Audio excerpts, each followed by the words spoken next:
Hi guys, good morning. Welcome to Umesh sir की tech English class YouTube channel. दोस्तों, आपका Umesh sir की tech English class channel में स्वागत है। और दोस्तों, जैसा कि आपको पता है कि इस लॉकडाउन में बहुत सारी परीक्षाएं हुई नहीं, बच्चे हमारे फ्रस्ट्रेट रहे।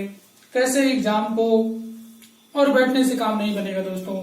सफलता को पाना है तो लगातार अपने पैशन को बनाए रखना है, अपने जुनून को लगातार कायम रखना है दोस्तों। तो आपको हम बताना चाहते हैं कि यदि आपको सफलता लेनी है तो आपको मेहनत करनी ही पड़ेगी। और मैं ईश्वर से दुआ करता हूं कि आप सभी लोगों को, जितने भी हमारे प्रतियोगी स्टूडेंट हैं, वो अपनी परीक्षाओं में सफल हों, उन्हें अपनी मंजिल मिले और एक के बाद एक मंजिल उन्हें मिलती रहे। यही ईश्वर से दुआ है दोस्तों। Okay, best of luck. तो आइए चलते हैं। आज आपको हम पहली बार हिंदी लेकर आपके सामने उपस्थित हैं और आइए हिंदी की कुछ हम जो भी हमारा एक्सपीरियंस है मैं उसको शेयर करना चाहता हूं, जो कैसे परीक्षाओं में क्वेश्चंस आते हैं। तो आज एक बार फिर से मैं हिंदी आपके सामने लेकर के उपस्थित हूं और उसमें आज पढ़ाएंगे आपको वर्णमाला दोस्तों। तो हम आपको बता दें कि दोस्तों, वर्णमाला पढ़ने से पहले वीडियो को ज्यादा से ज्यादा लाइक और शेयर करें, चैनल को सब्सक्राइब कर लें और तभी आपको हमारी जो भी जितनी भी वीडियो हम लोग डाल रहे हैं लगातार आपको सबसे पहले पहुंचती रहेगी दोस्तों।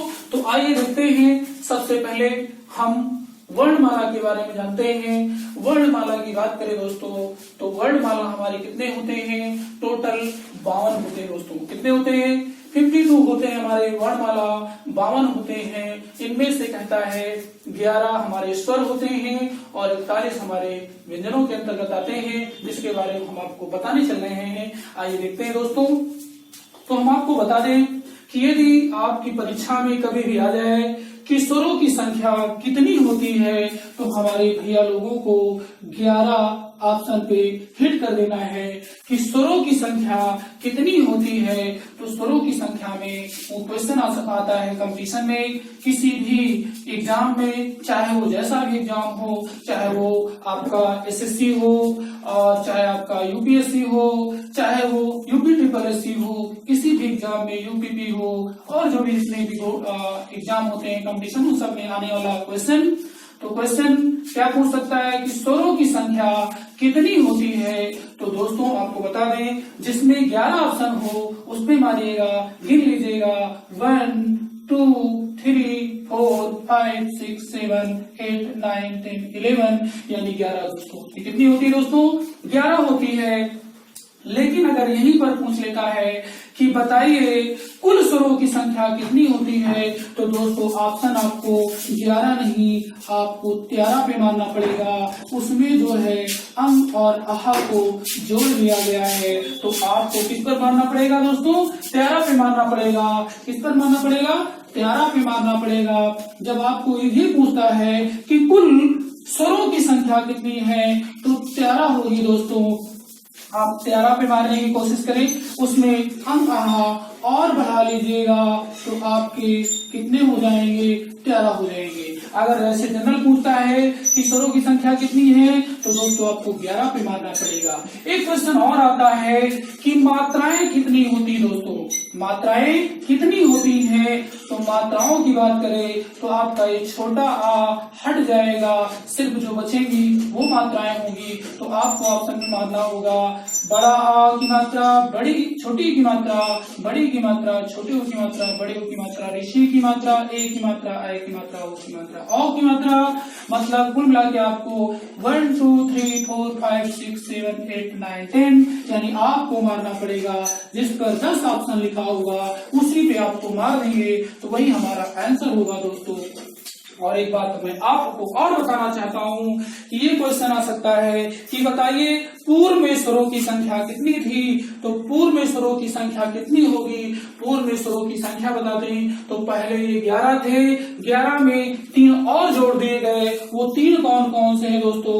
आइए मैं आपको बता दूं उन तीनों को। और पूर्व में अगर क्वेश्चन आपसे पूछता है कि पूर्व में स्वरों की संख्या कितनी थी, तो आपको 3 और जोड़ देने हैं। जब इसमें 3 जोड़ेंगे तो दोस्तों कितने हो जाएंगे? 14 हो जाएंगे। तो ऑप्शन अगर 14 वाला आता है तब आपको 14 पे मारना। लेकिन ध्यान देना, लॉजिक है कि जब आपसे पूछता है कि पूर्व में स्वरों की संख्या कितनी थी तो 14 मारना है। वो 3 और कौन कौन से हैं बता देते हैं दोस्तों। ये आपका ऋषि है, और ऋषि में जब एक बार फिर से लग जाए तो इसे बोलते हैं, यही जो है एक और जुड़ गया, एक लृ होता है, और लृ में एक बार ये है एक और ऐसे कट जाए तो इन तीनों को जोड़ दिया गया तो 3 ये और बढ़ गए, तो पूर्व में स्वरों की संख्या 14 थी, 11 आपके सामने है, 3 ये हो जाते हैं, 14 हो जाता है। तो फिर से एक बार सुनिए दोस्तों, अगर क्वेश्चन पूछता है कि पूर्व में स्वरों की संख्या कितनी थी तो आपको 14 पे हिट करना है। अगर पूछे कि स्वरों की संख्या कितनी है तो 11 पे मारना है दोस्तों। लेकिन पूछे कुल स्वरों की कितनी संख्या है तो आपको 13 पे मारना है। लेकिन अगर मात्राओं की बात करें दोस्तों तो आपको 10 पे मारना है। यही आपके लॉजिक है, यही कंसेप्ट है, इन्हीं को आपको समझना है। और अब आइए चलते हैं दोस्तों आगे। तो वैसे स्वर की संख्या कितनी दोस्तों 11 हो गई। अब आपके पास बारी है अगले चीजों की। तो आइए हम आपके स्वरों की बात कर दी। स्वरों में बात करें तो इसमें एक बात और समझ में आनी चाहिए कि कभी कभी पूछ लेता है कि बताइए भाई ओ और औ कौन से किस मूर्धन से है, तो कंठ्योष्ठ में आता है, कंठ के थ्रू बोला जाता है। और ये किसके थ्रू बोला जाता है, कंठ से उच्चारण होता है। और अगर दोस्तों ए आई की बात करें तो ये कंठ ताला पे होते हैं, और इसी की बात करें तो ये मूर्धन में होता है। और छोटा ऊ और बड़ा ऊ की बात करें तो ये ओष्ठ होता है। और बच्चों छोटी की बात करें तो ताला पे होता है। और इसी कड़ी में अंग हमारा अनुनासिक होता है स्वर। और हमारा ये आपको पता है अनुनासिक कैसे होते हैं, नाक से बोले जाते हैं। और आ है छोटा है, और आहा है हमारे कंठ के माध्यम से बोले जाते हैं, कंठ के माध्यम से बोले जाते हैं। तो इस तरीके से हम स्वरों के बारे में दोस्तों जिक्र किया, स्वरों के बारे में जाना समझा। अब आइए देखते हैं, हम आपको ले चलते हैं व्यंजन की ओर। व्यंजन में आइए समझते हैं। सबसे पहले आपको बता दें कि 5 वर्ग होते हैं। एक होता है का वर्ग, एक होता है चा वर्ग, एक होता है टा वर्ग, एक होता है ता वर्ग, और एक होता है दोस्तों पा वर्ग होता है। तो का वर्ग में आपको पता है का है, खा है, गा है, घा है, अंगा है दोस्तों। और चा वर्ग में चा है, छा है, जा है, झा है, या है दोस्तों। और टा वर्ग में टा है, ठा है, डा है, ढा है, आड़ा है। और ता वर्ग में ता, था, दा, ढा, ना है। और पा वर्ग में है पा, फा, बा, भा, मा। यानी कि दोस्तों ये आपके 25 हो जाते हैं। और ये 25 आपके क्या होते हैं, ये वर्गों के अंतर्गत आते हैं। तो 25 आपके क्या हो गए दोस्तों, वर्ग हो गए। यानी का वर्ग, चा वर्ग, टा वर्ग, ता वर्ग, पा वर्ग। इसके बाद दोस्तों आपको बता दें, फिर इसके बाद अंतस्थ व्यंजन आता है। या अलावा आपके क्या होते हैं, अंतस्थ व्यंजन होते हैं 4 ये और हो जाते हैं दोस्तों। इसी कड़ी में उस व्यंजन होता है, सा सलीफा है, और खा खटकोण है, सा सरोता है, हा हल है, 4 ये और हो जाते हैं इस तरीके से। तो 25 वो और ये 4, 25 4 आपके हो जाते हैं कितने दोस्तों, पता है कि 31 हो जाएंगे। 25 4 29 होंगे, और 29 4 33 हो जाएंगे। 33 आपके अक्सर क्या होते हैं, इन्हीं को बोला गया है, इन्हीं को जोड़ दिया जाएगा। 25 और 25 ये है, और 8 ये, इनको जोड़ दो दोस्तों तो 25 और 8 जुड़िएगा तो कितना होगा, 33 होगा। और अगर क्वेश्चन पूछता है कि बताइए भाई व्यंजनों की संख्या कितनी है, तो आपको 33 पे मार देना है। और अगर आपको बोले कुल व्यंजनों की संख्या कितनी है तो आपको 3 और जोड़ देने हैं, 36 हो जाएंगे। यानी इसमें इसको नहीं लिया गया, इन्हीं तीनों को लिया गया है। इस तरीके से आप 36 मान सकते हैं। तब जब आपको पूछता है आपसे कि बताइए भाई कि कुल स्वरों की संख्या, कुल व्यंजनों की संख्या कितनी है, तो 36। और ऐसे पूछे व्यंजनों की संख्या कितनी है तो 33 पे मारेंगे दोस्तों। और आइए चलते हैं आगे। आगे बात करें इसकी तो मैं आपको एक ट्रिक के माध्यम से आपको बताना चाहूंगा, और आइए उस ट्रिक को जानते हैं। वो ट्रिक कैसी है जिसके माध्यम से आप बड़ी आसानी से याद कर सकते हैं, समझ सकते हैं, जान सकते हैं। आइए मैं उस ट्रिक की बात करूं तो यहाँ पे देखिए दोस्तों, लिखा हुआ है कतमुदो, लिखा हुआ है कतमुदो का मतलब है का बराबर कंठ हो जाएगा, यानी जो हमारे का से स्टार्ट होने वाले हैं वो कतमुदो, इसे आप भूलेंगे नहीं। का बराबर कंठ के तो ये हो जाएगा कंठ, का वर्ग पूरा आ जाएगा। ता बराबर आपके ताला पे, तो ता आपका हो जाएगा ताला पे हो जाएगा। ताला से कितने हो जाएंगे, क्रम से आप चले जाइएगा। पहले का आएगा, का के बाद क्या आएगा दोस्तों, खा गा घांगा है, उसके बाद आगे बढ़ेंगे चा आ जाएगा। तो आपका का के बाद जो अगला वर्ग आएगा वो ता वर्ग का, चा वर्ग का आएगा। तो आपका कतमुदो क्रम से आएंगे 1 2 3 4 और 5 तक आएंगे। क्रम से जब चले जाएंगे तो आपको एक चा वर्ग मिल जाएगा। चा छा जा झा इया हो जाएगा और मुंह में मूर्धन्य आ जाएगा। तो तालब की बात हो गई। तालब कतमुदो पूछा जाएगा, भाई चलिए बताइए कि ऑप्शन दे दिया जाएगा आपको कि तालब व्यंजन बताइए, तो तालब व्यंजन कौन होंगे। तो आपको सीधे आ जाइए किस पर, कत ता तब चा, चा के पूरे वर्ग तैयार करिए। चा छा जा झाड़ियां, तो आपका पूरा हो जाएगा क्या, आप तालब में आ जाएंगे फटाक से कि तालब कौन से होते हैं। चा छा जा झाड़ियां वाले आ जाएंगे। पूछा जाएगा कंठक में कहा, कंठस्थ व्यंजन कौन कौन होते हैं, तो आप का वर्ग पूरा तैयार करिए। कतमुदो का शुरू में आएगा, पहले नंबर पे आएगा, इसलिए कतमुदो में का खा गा घा अमला हो जाएंगे दोस्तों। इसके बाद आपको पूछेगा कि मूर्धन्य व्यंजन कौन कौन होते हैं, तो क्रम से ये का ता मु मु मूर्धन्य, मु बराबर मूर्धन्य, तो आपका क्या आ जाएगा, ता ठा डा ढा आड़ा आ जाएगा दोस्तों। और इसी कड़ी में आपसे पूछ सकता है कि बताइए कि दंत व्यंजन कौन कौन से होते हैं, तो कत मु द का त मु द चौथे नंबर पे आया, तो ता हो जाएगा। कतमुदो दंत व्यंजन हो जाएंगे। ता था दा धा ना हो जाएगा दोस्तों।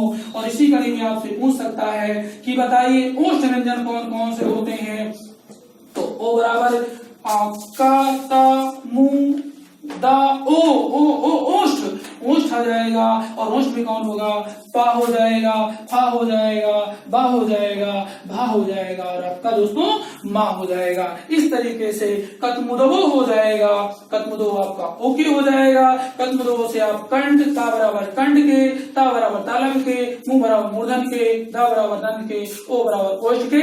इस तरीके से आपको कंठ, तालब, मूर्धन, दंत व्यंजन और ओष्ठ व्यंजन के बारे में आप बड़ी आसानी से बता ले जाएंगे दोस्तों। इसी कड़ी में आइए आगे देखते हैं। आपसे पूछ सकता है और इस ट्रिक को याद रखिए, औस औस आ बराबर अंतस्थ व्यंजन। अंतस्थ व्यंजन में कौन होंगे, 4 लोग होंगे, या रा ला वा, या रा ला वा, या रा ला वा। यार अलावा आपके अंतस्थ व्यंजन में आएगा। क्वेश्चन पूछ सकता है कि चलिए बताइए भाई अंतस्थ व्यंजन कौन कौन से होते हैं, तो आपके पास कंसेप्ट है। कतमुदो के बाद औस औस औस आया, आ में कितना आ जाएगा, यार अलावा आ जाएगा। और जहां पे ऑप्शन में इनमें से होगा उसे आप हिट कर देंगे दोस्तों। इसी कड़ी में आएगा उस उस व्यंजन पूछेगा। उस व्यंजन में आपसे बता दें तीनों सा होते हैं और हा से हाथी होता है। तीनों सा का मतलब सा से सलीफा हो जाएगा, खा से खटकोड़ हो जाएगा, सा से सरुता हो जाएगा और हा से हाथी हो जाएगा। इस कड़ी में आपके कितने हो जाएंगे, तीनों सा और हा से हाथी बराबर काहे के उस व्यंजन हो जाएगा। आपसे फिर क्वेश्चन पूछ सकता है भाई उस व्यंजन बताइए, तो तीनों सा हो जाएंगे, सा सलीफा खा खटकोड़ सा सरुता हाथी। तो इस तरीके से हमारा उस व्यंजन हो जाएगा। बारी आती है औस की। संयुक्त व्यंजन पूछेगा और संयुक्त व्यंजन में आपको क्या बताना है। संयुक्त व्यंजन में आपका छा से छत्रिंग आएगा, ता से त्रिशूल आएगा, ज्ञा से ज्ञानी आएगा और स्त्र आएगा दोस्तों। तो का से छा से छत्रिंग की बात करें तो किससे किससे मिलकर बनते हैं, इसलिए संयुक्त कहा गया। का और खा खटकोड़ मिला करके क्या बन जाता है दोस्तों, आधा का और खा खटकोड़ मिला करके बन जाता है छा से छत्रिंग, इसलिए संयुक्त व्यंजन कहा गया। त्रिशूल की बात करें तो आधा ता और रा पूरा मिलाकर के क्या बन जाता है, त्रा से त्रिशूल। और ज्ञा से ज्ञानी जा जहाज, और इया मिलकर के दोनों बन जाते हैं ज्ञा से ज्ञानी। और सरा की बात करें तो आधा सिटी वाला सा और रा से रथ, दोनों मिलाकर के स्रा बन जाते हैं। इस कड़ी में आपने देखा कि संयुक्त व्यंजन 4 होते हैं। उन चारों की बात करें तो छा छत्री ज्ञानी ऋषि ऋषि। और दोस्तों इस कड़ी में कितने हो गए, 4 और हो जाते हैं। तो आपको बता दें कि आपने देखा कि यहाँ पर 25 वो आपके हो गए थे दोस्तों, और 25 को आपको पता है 25 से 25 4 29 हो जाएंगे, 29 4 33 हो जाएंगे, और 33 में 4 जोड़ेंगे तो आपके कितने हो जाएंगे दोस्तों, 37 हो जाएंगे। इस कड़ी में व्यंजनों की संख्या कितनी हो गई, 37 हो गई। हमें 41 तक पहुंचना है क्योंकि 11 आपके स्वर होते हैं। तो आइए देखते हैं और बात करें तो वो 37 के बाद वो आपके जो 5 हैं वो कौन कौन से हैं, जरा आइए उनको हम समझते हैं, जानते हैं।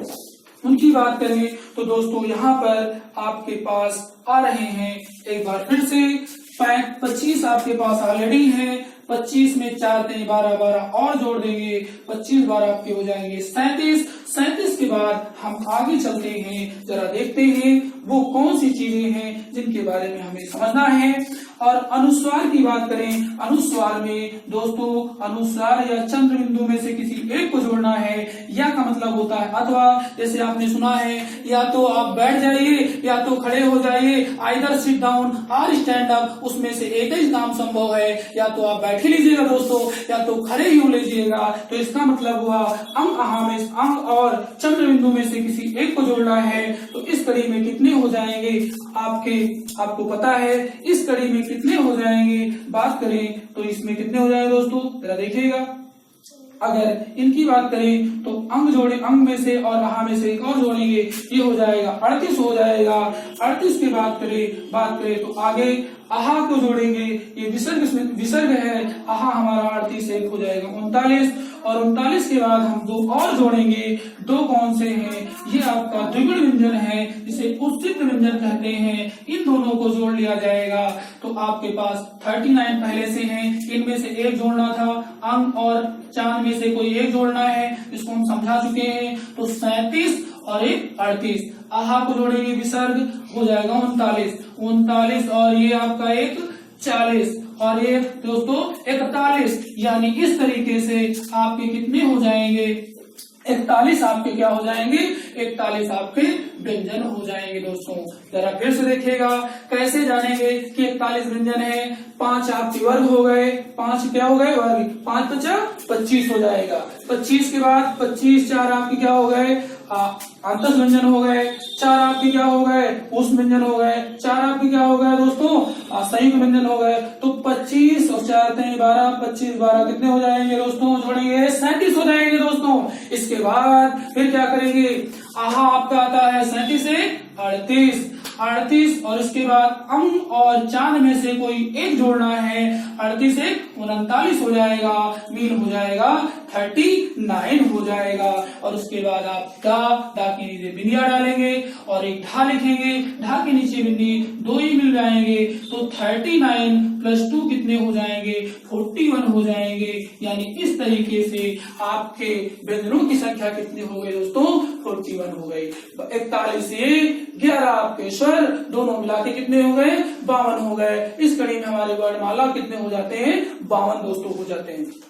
क्वेश्चन आपसे करता है कि चलिए बताइए उत्सित व्यंजन या द्विगुण व्यंजन कौन कौन है। तो वो हो जाएंगे कौन आपका, ढा से डलिया, नीचे बिंदी, ढा से ढकना और नीचे बिंदी हो जाएगा। और आपसे पूछा विसर्ग कौन सा है, तो विसर्ग में आपके आहा आ जाता है। और अनुस्वार में पूछेगा, अनुस्वार आपको पता है अनुस्वार कौन है, जो अनुनासिक होते हैं उन्हें अनुस्वार कहा जाता है।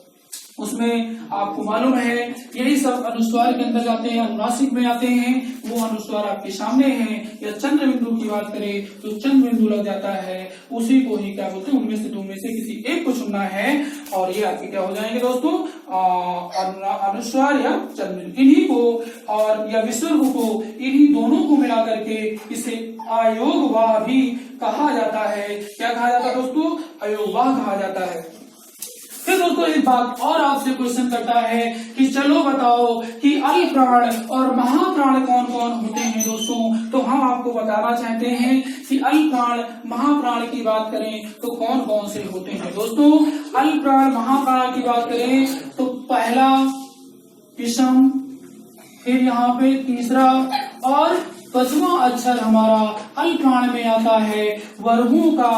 पहला, तीसरा और पांचवा आपका किसमें आ जाएगा, अल्प प्राण में आ जाएगा।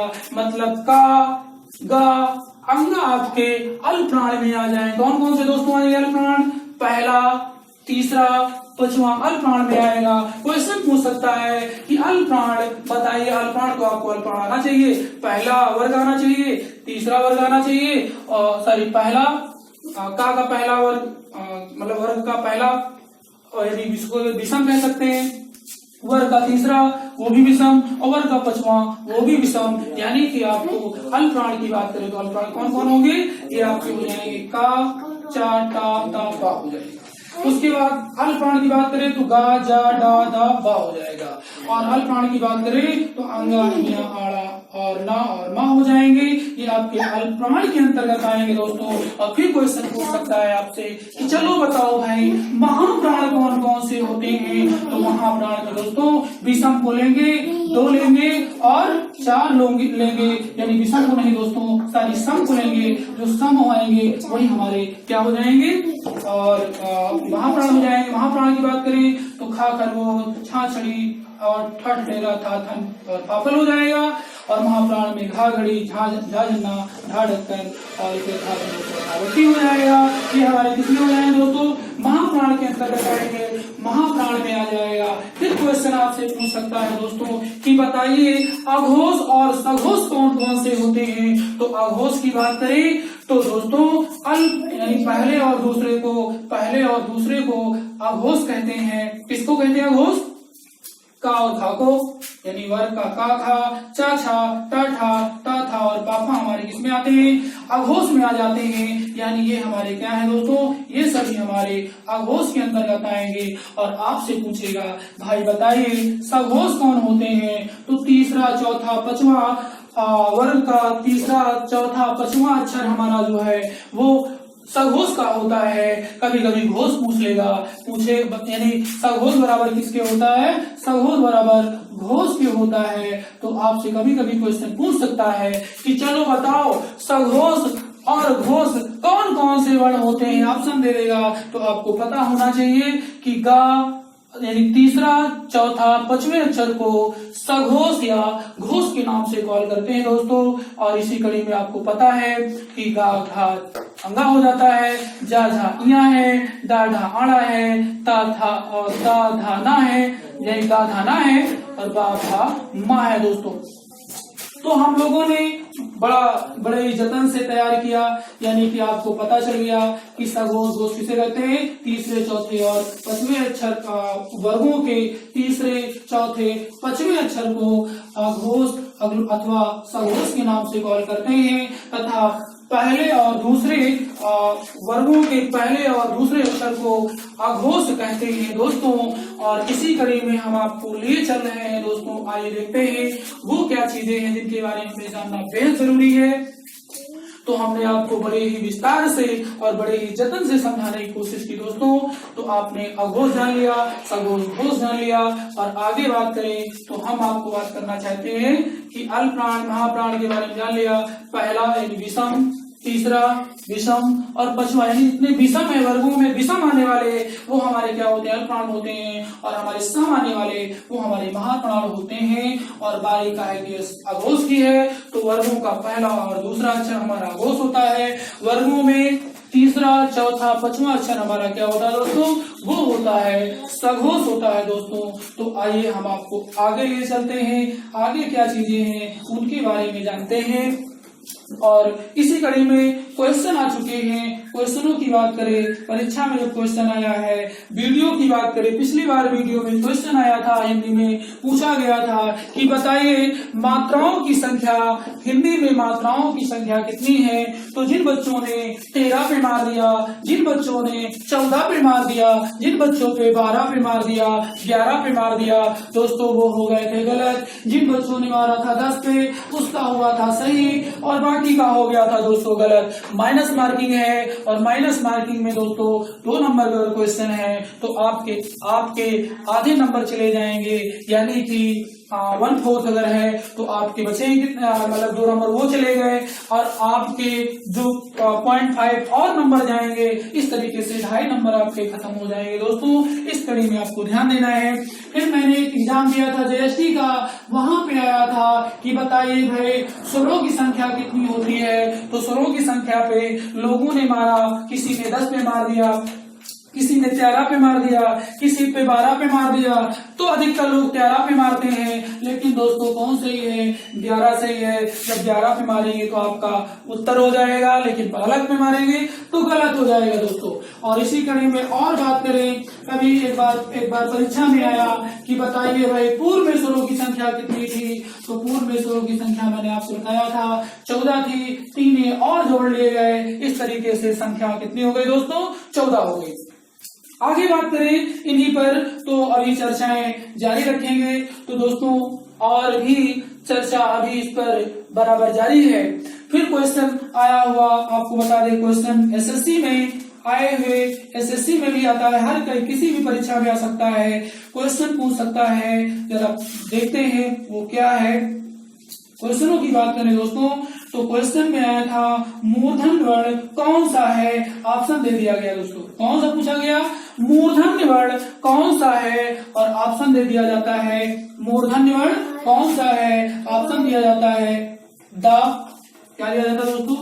द दे दिया जाता है, द दे दिया जाता है और इसी कड़ी में ग और जा दे दिया जाता है, ग और जा दे दिया जाता है। अगर इसको ए मान लिया गया, इसको बी मान लिया गया, इसको सी और इसको डी, दा डा का और जा, और ये आपको मारना है मूर्धन्य व्यंजन कौन सा है। तो दोस्तों जिन बच्चों को मैंने बताया कत मुदगो कत मु मु मतलब तीसरे नंबर पर क्या है? का आएगा, का वर्ग आएगा। दूसरे नंबर पर चा वर्ग आएगा और तीसरे वर्ग में शायद क्या आएगा दोस्तों? टा आएगा और टा में जो भी मिल जाएगा वही हमारा आंसर आ जाएगा। तो टा है नहीं, था है नहीं, डा है। ये देखो आ गया आ गया आ गया। डा पे जिन बच्चों ने मार दिया उत्तर पा गए दोस्तों, तो ये हमारा आंसर आ जाएगा इस कड़ी में। बाकी सब क्या है दोस्तों? गलत हो गए। भाई दा होगा नहीं, क्योंकि वो किस पे आता है? वो पता है आपको, दंत व्यंजन में आता है। इस कड़ी में ये आपका किस में आता है? ये का वर्ग में आता है, ये भी गलत हो गया। और ये आपका जा वर्ग में आएगा, तो ये आपका डाडलिया वाला सही हो जाएगा दोस्तों। और इसी कड़ी के क्वेश्चन की बात करें तो एक बार क्वेश्चन में आया था, क्वेश्चन की बात करें पूछ रहा था, जरा देखिएगा, दिया गया ऑप्शन आ ई का खा। बोला गया कि आ ई का खा कौन से मतलब किस श्रेणी में आते हैं। क्या पूछा गया? आ ई का खा पूछा गया, ये क्वेश्चन था। और आपसे पूछा गया कि आ ई का खा यानी ये इत्यादि क्या है। ऑप्शन दिया गया, स्वर दिया गया, हल दिया गया, वर्ण दिया गया, व्यंजन दिया गया दोस्तों। तो देखिए क्या क्या दिया गया? स्वर दिया गया, ऑप्शन क्या आया? स्वर आया, हल आया, वर्ण आया, व्यंजन आया। तो जरा ऑप्शन के थ्रू हम क्या करेंगे दोस्तों? आपको हल तो होगा नहीं, इसको हटा देते हैं। और स्वर, क्योंकि स्वर ये भी है, का स्वर कहां से होगा? तो इसलिए हट जाएगा। व्यंजन की बात करें तो ये व्यंजन है, लेकिन ये तो बचे ना, तो ये हट जाएगा। कौन सा सही? वर्ण में आ जाएंगे, मतलब वर्णों में दोनों का समावेश होते हैं, स्वर भी और आपके मात्राएं भी, मतलब स्वर और व्यंजन दोनों होते हैं। इस कड़ी में स्वर और व्यंजन दोनों होते हैं, इसलिए जो क्या करेंगे हमारे कौन सा सही हो जाएगा दोस्तों? वर्ण के अंतर्गत आ जाएगा, ये हमारा आंसर हो जाएगा दोस्तों। इसी कड़ी में आगे चले हम लोग चर्चा जारी रखें। तो चर्चाओं पे और भी बहुत सारी चीजें हैं जिनके बारे में आपको समझना है। और बहुत सारे क्वेश्चन आते हुए, बहुत सारे क्वेश्चन आए हैं परीक्षाओं में।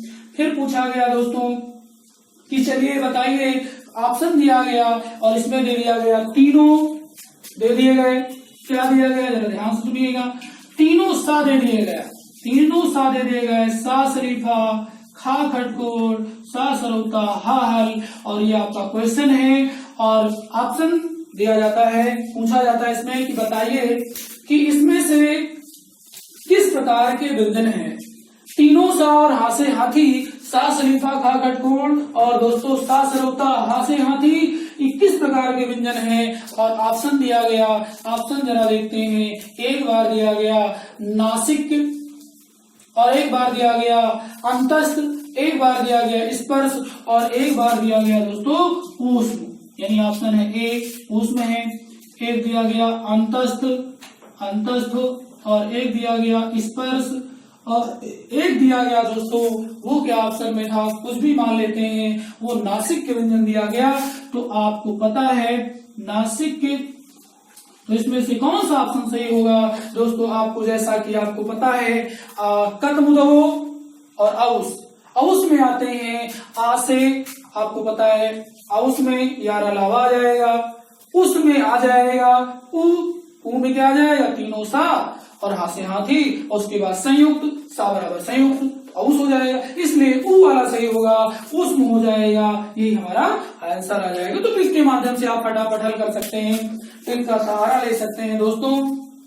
और मैं आपको आगे ले चलता हूँ। ये तो बताया कि परीक्षाओं में कैसे आते हैं, परीक्षाओं में आने का बिल्कुल इनके पास कैसा। और एक क्वेश्चन और आया था, स्पर्श व्यंजनों में प्रत्येक वर्ग का दूसरा और चौथा व्यंजन होता है दोस्तों। स्पर्श व्यंजनों में प्रत्येक वर्ग का दूसरा और चौथा अक्षर क्या होता है। ऑप्शन आता है स्पर्श व्यंजनों में दूसरा और चौथा अक्षर जो वर्ग होता है, वर्ग का दूसरा और चौथा व्यंजन होता है। ऑप्शन दिया जाता है, ऑप्शन दिया जाता है अल्पप्राण, और अगला दिया जाता है ऊष्म, और अगला दिया जाता है दोस्तों अगला दिया जाता है, और वो कुछ भी हो सकता है, और एक दे दिया जाता है महाप्राण। तो आपको बताया वर्ग का दूसरा और चौथा अक्षर क्या होता है दोस्तों, महाप्राण होता है। जो बच्चा महाप्राण पे मार्क ले जाएगा उसे मिल जाएंगे मार्क्स, और बाकी बच्चे ललचाएंगे, बाकी बच्चों को समझ नहीं आएगा। परीक्षाओं में जब फेल हो जाएंगे, उनका मेरिट लिस्ट में नाम नहीं होगा, तब समझ में आएगा कि हाँ भाई, अरे गलती हो गई हमसे, अरे गलती का हो जाए, गलती ना हुए भाई, गलती होगी तो गलती कंप्यूटर नहीं मानता गलती को, और ना ही कोई चेक करने वाला एग्जामिनर गलती को एक्सेप्ट करता है। दोस्तों गलती नहीं होनी चाहिए, इस तरीके से मजबूती के साथ इसको पकड़िए कि कभी भी एक भी क्वेश्चन मिस ना होने पाए। और यही चीज ध्यान दीजिएगा, सब कुछ पकड़ के जाना है, जितना हो सके उतना पढ़ डालना है, शॉर्टकट फुल कट सबको आपको बिल्कुल पिरो के रखना है, बिल्कुल उसे छूने मतलब उसको छूटने नहीं देना है। ऐसे पकड़िए जैसे कि फेविक्विक का जोड़ है, छूटेगा नहीं दोस्तों। अगर आपने इन चीजों को संभाल के नहीं पढ़ा तो फिर आपके लिए मुसीबत हो सकती है दोस्तों। तो आइए मैं आपको आगे ले चलूं, आगे क्या समझना है, तो दोस्तों इसके बारे में चर्चाएं जारी रखेंगे। और आइए दोस्तों देखते हैं अर्धस्वर किन्हें कहते हैं। अर्धस्वर की बात करें तो यह और वह होता है क्या आपका अर्धस्वर होता है। जब ये लास्ट में होंगे दोस्तों तो अर्धस्वर हो जाएगा, और जब शुरू में होंगे तो ये हमारे क्या हो जाएंगे, व्यंजन के अंतर्गत आते हैं। अर्धस्वर कैसे होता है जरा देखते हैं, हम आपको बता दें। जैसे ये लिखा हुआ है, चाहे आप इस तरह लिखें जाए और चाहे आप इस तरह लिखें जाए, तो देखिएगा यहाँ पे स्वर के श्रेणी में आगे नहीं आगे दोस्तों, इसीलिए ये हमारे क्या होते हैं, अर्धस्वर के अंतर्गत आ जाते हैं। लेकिन शुरू में होने पे कोई प्रॉब्लम है नहीं, वहां पर जैसे यार लिखना है तो फिर व्यंजन ही होगा दोस्तों, स्वर नहीं होगा। अगर आपको वार लिखना है तो फिर ये वावट क्या शुरू में है, तो केवल लास्ट में होने पर आपको ध्यान देना है कि ये स्वर का काम करते हैं, अर्धस्वर होते हैं, और शुरू से बी तक होने पर ये व्यंजन का ही काम करते हैं। उसके बाद बारी है ग्रहित व्यंजन कौन कौन से होते हैं, वो जा, फा और ये ऐसे करके डॉक्टर करके आ जाता है, तो हमारा क्या हो जाता है, गहन व्यंजन के अंतर्गत आते हैं। लुंठित कौन कौन से होते हैं, लुंठित बात करेगा तो रारस होता है, और पार्श्विक की बात करें तो दोस्तों लासी लट्टू होता है। एक चीज मैं आपको और बताना चाहता हूँ, आप बहुत परेशान होंगे कि जो अंग आहा है इसे क्यों स्वर की श्रेणी में नहीं डाला गया दोस्तों, तो हम आपको बता दें इसलिए नहीं डाला गया हमको, जरा देखिएगा ये लिखा हुआ है समधन सार लिखा हुआ। आपको बता दें, आप संधि विच्छेद जब पढ़ेंगे तो वहां पे जान जाएंगे क्यों अंग की बिंदी को स्वर में नहीं तौला गया, स्वर में नहीं डाला गया, तो उसकी बात करें। और आपका रूल कहता है यदि संधि में कि यदि आपका क्या बोलते हैं, पहला हमारा हमारा जो अनुनासिक वर्ग हो, यहाँ देखिए वर्ग है अनुनासिक, और उसके बाद आपको उसके बाद जो है वो आपके क्या बोलते हैं दोस्तों, आपका ऊष्म व्यंजन के चारों और आपके ऊष्म के चारों, जैसे कि आपका या और सॉरी अंतस्मन के चारों हो और ऊष्म के चारों हो, तो यानी 8 हो, तो ये जो है माँ वो अंग में बदल जाएगा। जैसे देखिएगा आपको बता दें कैसे कि यारा लावा यहाँ पे लिखा हो, या तीनों सा लिखा हो, हाँ से हाथी सा सलीफा का कटकोड और हाहल लिखा हो, तो ये माँ हमारा अंग में बदल जाएगा। तो यही देखिएगा, तो यहाँ पे क्या ये माँ अंग में बदल जाएगा, तो क्या बन जाएगा दोस्तों, संसार हो जाएगा। देखिए यहाँ पे ये माँ लिखा हुआ है, इसीलिए इसको व्यंजन की श्रेणी में माना गया। और इसी कड़ी में गंगा आपने देखा होगा, क्या देखा दोस्तों, गंगा देखा ना, ऐसे एक इस तरह होता है, आपको पता है कि गंगा एक इस तरह का होता है और एक दोस्तों इस तरह का होता है। ये देखिएगा, ये है दोस्तों, लेकिन परीक्षाओं में ये वाला ज्यादा अच्छा है, ये डबल स्टार है, ये सिंगल स्टार है दोस्तों, इस पे ही मार के आइएगा। और यही चीज जो है, ये जो बिंदिया है इसके ऊपर टंग जाती है, ऊपर लग जाती है। तो देखिए क्या दिख रहा है यहाँ पे तुम्हें अंग की मात्रा दिख रही है, लेकिन यहाँ पे ध्यान देखोगे तो यहाँ पे अंगा आपका व्यंजन दिखेगा। इसीलिए आपको बता दें कि अंग हमारा किसमें आता है, अंग की जो हमारा अंग और आहा है वो हमारा व्यंजन के अंतर्गत आ जाता है दोस्तों। इसी कड़ी में आपको और बताना चाहूंगा कि अंग की बात चल रही थी, अंग को क्यों ये आपको बता दिया गया कि अनुस्वार हमारा, इसी को आपको पता अयोगवाह भी कहते हैं, अनुस्वार में दिखा दिया कि इसलिए इस वजह से होता है दोस्तों। और इसी कड़ी में इसको अंग पढ़ते हैं, क्या पढ़ते हैं दोस्तों, अंग पढ़ते हैं, अंग इस तरीके से अंग पढ़ते हैं। और इसी वजह से इसे आ से शुरू और अंगा पे खत्म, इसीलिए इसको क्या कहा गया है, इसे अयोगवाह भी कहा गया है, और इसे अनुस्वार भी कहा गया है, और इसे व्यंजन की श्रेणी में डाला गया है। और बात करें आहा की, आपको बता दें आहा की बात करें तो यहाँ देखिएगा आहा आता है तब जब आपको मालूम है वो क्या है दोस्तों, जरा देखिएगा। जैसे हम लिखते हैं प्रातः लिखते हैं, तो इसमें आ जाता है और हाथ आपे शुरू, स्वर पे शुरू, हा पे खत्म, दोनों का संयुक्त है, और इसीलिए संयुक्त होने की वजह से इसे किसमें डाला गया, व्यंजन में डाला गया, और इसे अयोगवाह के नाम से भी कॉल किया गया। तो आपको बता दें अनुस्वार तथा विसर्ग को क्रमशः अंग तथा आहा के रूप में स्वरों को साथ लिखा जाता है, और परंतु इनकी स्थिति जो है वो स्वर व व्यंजन के बीच की होती है। स्वर और व्यंजन के बीच की होने की वजह से इन्हें अयोगवाह अर्थात उच्चारण की जो शुरुआत होती है वो स्वर के साथ होती है। जरा देखिएगा, स्वर पे शुरू व्यंजन पे खत्म, स्वर पे शुरू व्यंजन पे खत्म, और इस वजह से अंत व्यंजन से होता है अंग और आहा। इन्हें हिंदी की वर्णमाला में क्या कहते हैं, अयोगवाह भी कहा जाता है दोस्तों। और इसी कड़ी में मैं आपको आगे ले चलता हूँ, आगे बता दूं तो बहुत सारी बातें हैं।